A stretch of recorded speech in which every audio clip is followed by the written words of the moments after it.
इस आंधी में हमसे पर ना तोला जाएगा। जो कहते थे, इस आंधी में हमसे पर ना तोला जाएगा, जो इस बात से खुश थे कि हमसे सच ना बोला जाएगा। कह दो उन गद्दारों को, कह दो उन गद्दारों को, हम डरने वाले लोग नहीं, मरते दम तक कातिल को कातिल ही बोला जाएगा।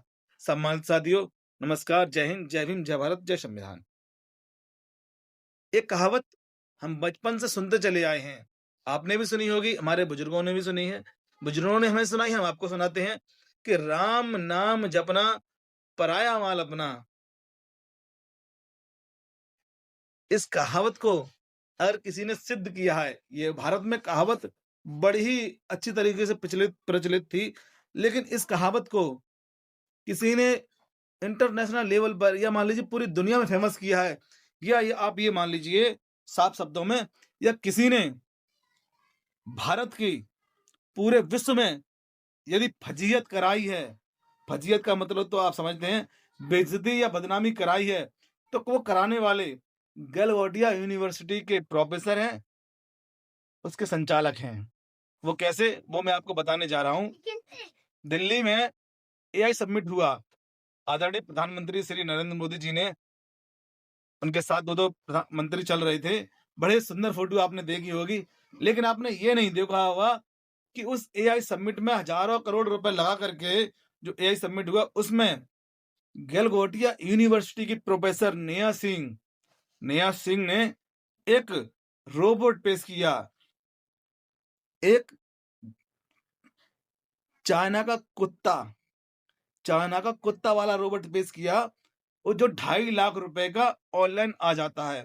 उसको उन्होंने चाइना से खरीदा ऑनलाइन, और 300 करोड़ रुपए का प्रोजेक्ट बताकर, खुद का प्रोजेक्ट उन्होंने कहा कि ये इसका उत्पादन या इनका इनोवेशन हमारे गलगोटिया यूनिवर्सिटी ने किया है, हमने किया है। उसको एआई समिट में पेश किया। पेश करने के कुछ ही 2 दिन बाद चाइना ने ये पोस्ट डाली, इंटरनेशनल लेवल पर फजीहत करा दी कि ये रोबोट तुमने कैसे बना दिया, ये रोबोट तो हमारा है। और वहीं गलगोटिया यूनिवर्सिटी की प्रोफेसर सफाई देते देते हुए परेशान हो गई। कहने का तात्पर्य ये है मित्रों, नाम बदलने वाली जो राजनीति है, नाम बदलने वाली, दूसरी चीजों का नाम कुछ और रखने वाली।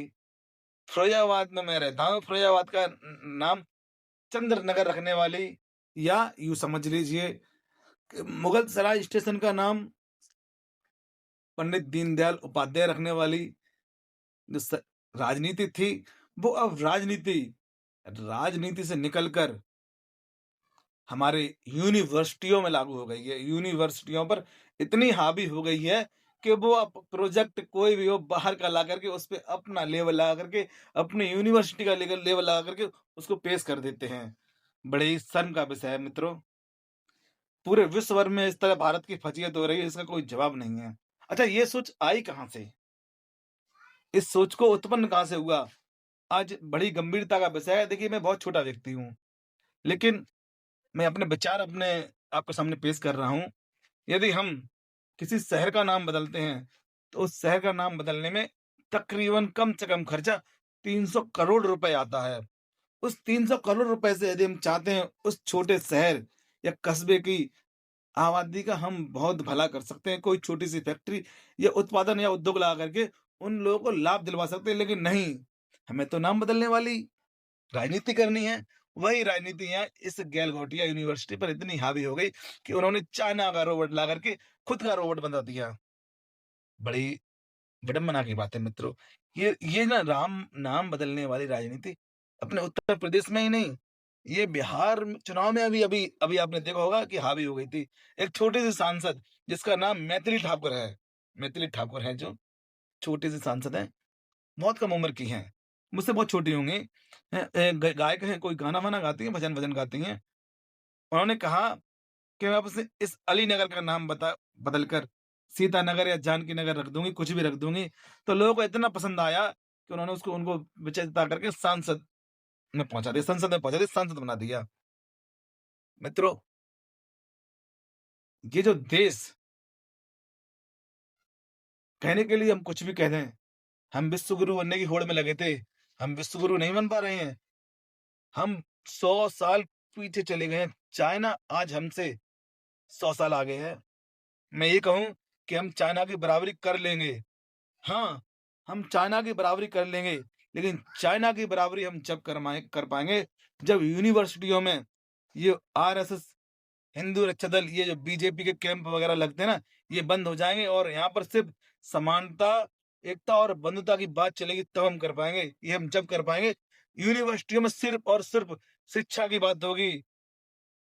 जो आरएसएस की शाखाएँ यूनिवर्सिटी में लग रही हैं ना, ये इस देश को गर्त में ले जा रही हैं। आदरणीय प्रधानमंत्री जी मोदी जी कहते हैं कि दुनिया के लिए एआई का मतलब आर्टिफिशियल इंटेलिजेंस है। आपने सबने सुना होगा, मैंने भी सुना है।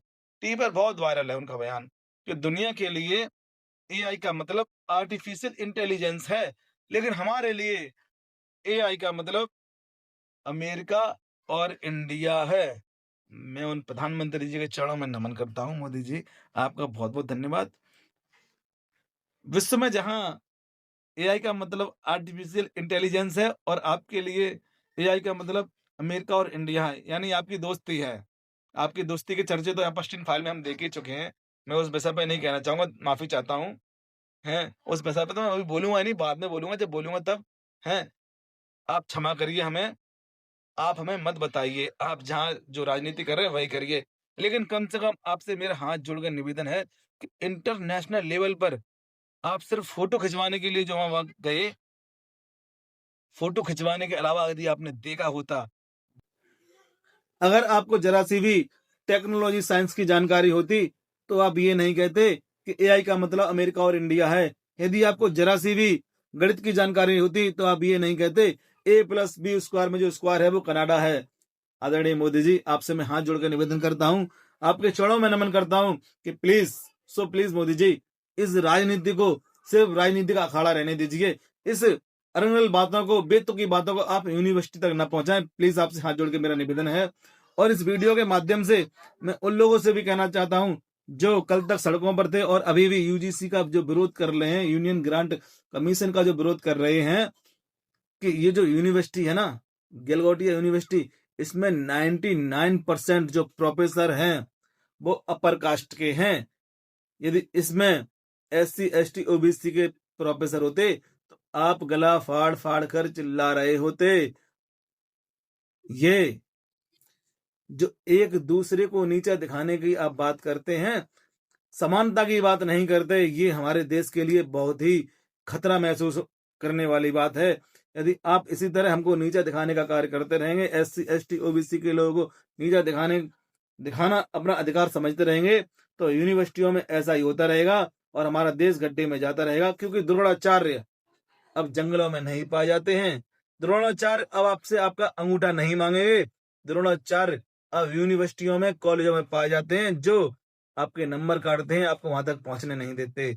मैं आपसे निवेदन करता हूं, आप सभी से, समस्त साथियों, कि इस वीडियो को ज्यादा से ज्यादा शेयर करें और मेरी बात अच्छी लगी हो तो मैं प्लीज, मेरा यूट्यूब चैनल है शिव कुमार संखवार के नाम से, उसको भी सब्सक्राइब कर लें और मैं इसी तरह ज्ञानवर्धक बातें आपके बीच में लाता रहूंगा। जय हिंद, जय भारत, वंदे मातरम।